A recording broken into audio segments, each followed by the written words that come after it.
What is up, guys? In this video you will get a beginner's guide for the new free DLC within God of War Ragnarok, which is called Valhalla.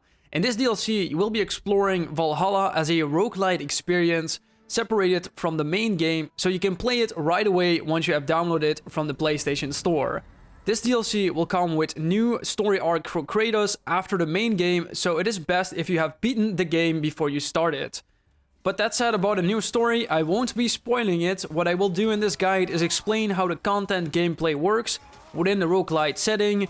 Progressing through the story within the DLC will unlock more content to eventually unlock everything, so at that point in the DLC, I will explain how everything works. This might seem that things are missing, but that's because you haven't progressed the story far enough yet.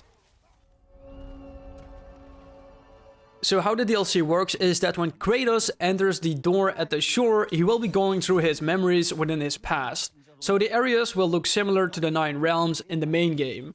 Here you will have a section of the lower realms, and if you complete these, you will be ascending to the upper realms. For this I have to spoil the last upper realm area, which is new. So if you don't want to see that, you can keep watching until we reach the upper realm section from the video and come back later. So what I will do is first talk about the lower realm section, then upgrading, and then last the upper realm section, so you don't get spoiled but still get an idea what you will be doing in the DLC. At the start of the DLC, Kratos will lose all of his stats bonuses as well from his armor, and the weapons damage upgrades are also gone, but you can still use all the skills from every weapon. So with this comes the roguelite experience. You will get an option to get stronger during playing, and once you die you will lose everything, but you have an option to be stronger before a run with resources found during playing. Once you have entered the door at the shore, you will be presented with a legendary chest, which will have 2 weapon paths. These are going to be the blades, the axe, and the spear path. Later you can start with any of the 3. So the game forces you to stick to using one weapon because you will only get damage buffs for your skills from the weapon path you have chosen here at this chest. You can still use the other weapons and also gain runic attacks for every weapon. Because of this, the other weapons from the main weapon path you chose will lack damage, so using them is only really necessary if you have to break the elemental shield of enemies, which will come more into play if you're in the upper realms. But the runic attacks you can get for all the weapons still have their good uses. Talking about the runic attacks, in the next room you will get another chest that will have a runic attack in it. These will be randomly selected from the weapon path you take, up to 2 available choices, and these will start at level 1, which can be upgraded, so you have a chance that they will start at level 2.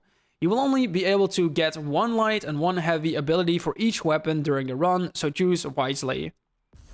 On the other side, there will be a perk chest. With this, you will be able to get unique passive bonuses that will impact your playstyle during the runs. These perks will fill a glyph slot in your inventory. These are limited. Weapon glyphs will also be filling these slots, so if you are at the end, you need to manage which glyphs you are going to be useful for your build during the run, or need to be destroyed so you can make room for better glyphs later on.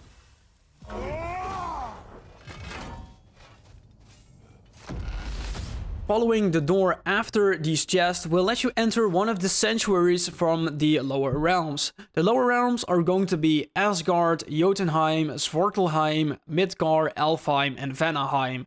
The order in which you can get these sanctuaries are randomized. Within the sanctuaries you can find the tablet of Endeavor, where you can use fleeting echoes to get a one-time health or rage regain, glyph upgrades, and upgrade your runic attacks.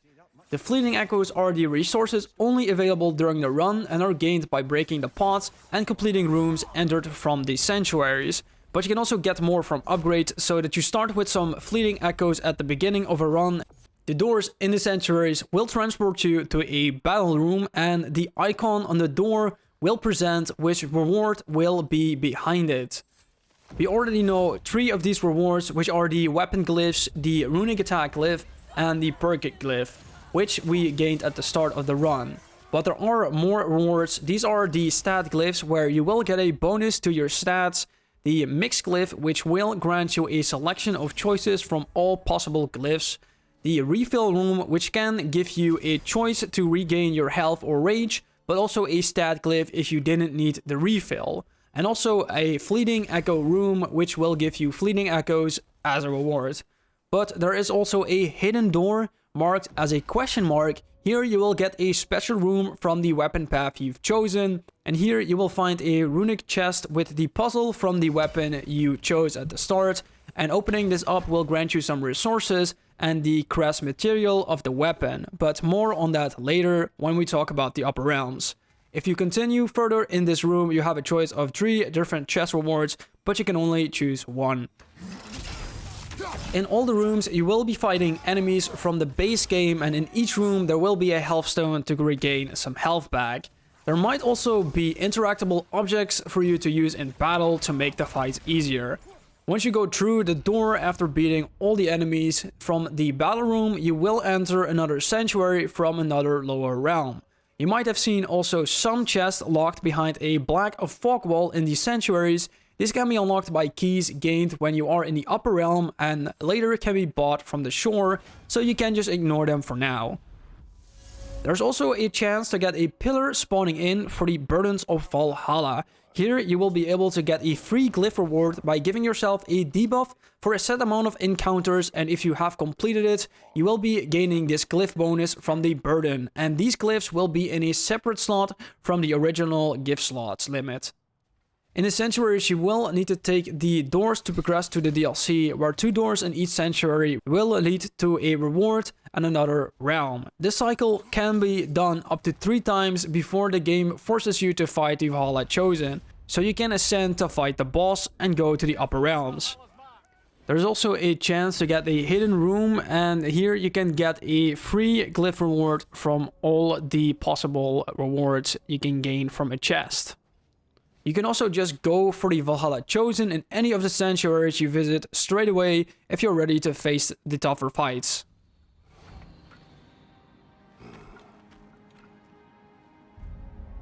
So now that we have talked about what you can face in the lower realms, we continue with the upgrading, or let's just say all the stuff you can do in the shore.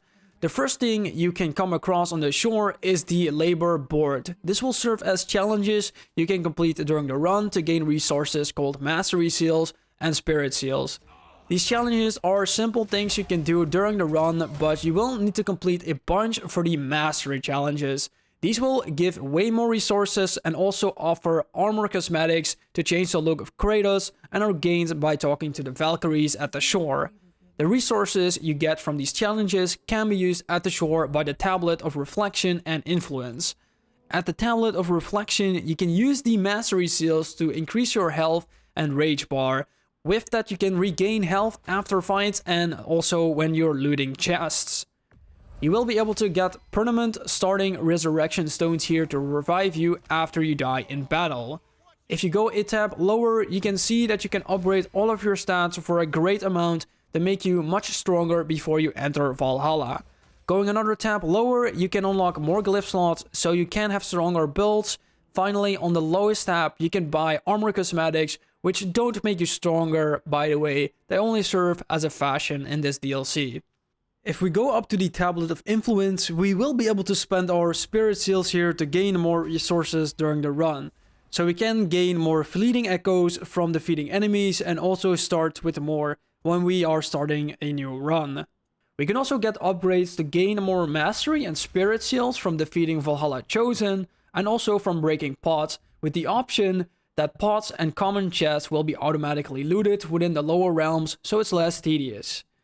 You can also upgrade that glyph rewards will be presented to you with 3 choices instead of 2, same goes for the burden glyphs, and that runic attacks will have higher chance to start at level 2. You can also upgrade the Tablet of Endeavor, so they will have more glyphs available for you to buy within the lower and upper realms. Finally, you can buy glyph rerolls here to get other choices from a chest you didn't like, and keys to open up the black fog walls within the sanctuaries. The chest behind the black fog walls can unlock new relics, armor cosmetics, and resources.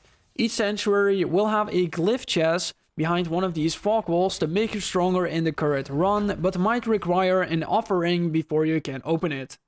If you go to the gate, you can see 3 pillars. The most left is used for selecting your starting relic, and if you choose the glowing one in the list, you gain more spirit seals for the next run. This bonus will not be lost if you switch out the relic later in the run. The pillar next to it is used to select your shield. The glowing one here will give you more mastery seals during the run, and the pillar on the right is used to select your rage ability, which again, if it glows, you'll gain more mastery seals. Now I will talk about the upper realms with the new area in the DLC. So if you don't want this area to be spoiled, you can come back later, but I won't spoil any story, just the area. So once you have beaten the boss in the lower realm, you will be going to the upper realms sanctuary. The realms you get here depends on which weapon path you took from the beginning. So if you took the blades, you will be going to Muspelheim. For the axe, it's Niflheim, and for the spear, it's Helheim. There is not much to do here, only that there is a tablet of endeavor at the beginning, which has an unique glyph where you can increase the base damage of the weapon you took from the beginning. And you can buy a crest here that was used to increase the damage of the weapon in the base game, but here you can use it to unlock some armor cosmetics and can be used to craft a Divine Triumph within the Tablet of Influence at the shore. You can also use them to craft a superior resurrection stone at the tablet in the new area. This damage bonus glyph and crest will only be available here and are bought with fleeting echoes, so it's wise to save some for at least to get the damage bonus. You will get another version of the crest in the other realms, so in Muspelheim you will get the Chaos Crest, in Niflheim the Leviathan Crest, and in Helheim the Draupnir chest. If you continue within these realms, you will only find some pots that break and foggy areas that can spawn lesser mobs, but on the last one there will be a challenge of Valhalla which can give you more spirit seals and also the crest material of the current realm if you complete it. These foggy areas and the challenge of Valhalla will only be there later in the story if you're wondering why you didn't get them here. Now we are going to talk about the new area, which is the Greece area. And this is where the real fun begins. In this area, you will be facing enemies from the original God of War games. These enemies, however, will have their movesets changed, so it fits better with the current gameplay. All of these enemies from Greece will be able to do a special attack on Kratos, where their attacks will be highlighted in red, and if they hit you with it, they will be linked to Kratos' rage bar. This means that the enemies will be granted a elemental shield and will drain Kratos' rage if the shield isn't broken in time. When they are linked, they will also be empowered to do more unblockable attacks. This is where it is very useful to have runic attacks in the other weapons to quickly get rid of the elemental shield, so you can keep using your strongest weapon. Talking about the Kratos Rage, he will be granted a new rage ability in this DLC, which is the Blade of Olympus. Here you will summon your lost memory of the blade to deal massive damage to your enemies, and for each attack you can hold it down to deal even more damage and heal a bit. You also can parry enemies to extend the rage timer, and for each enemy killed with the sword, Kratos also will regain some health. Don't forget that you can also use the blade for range attacks.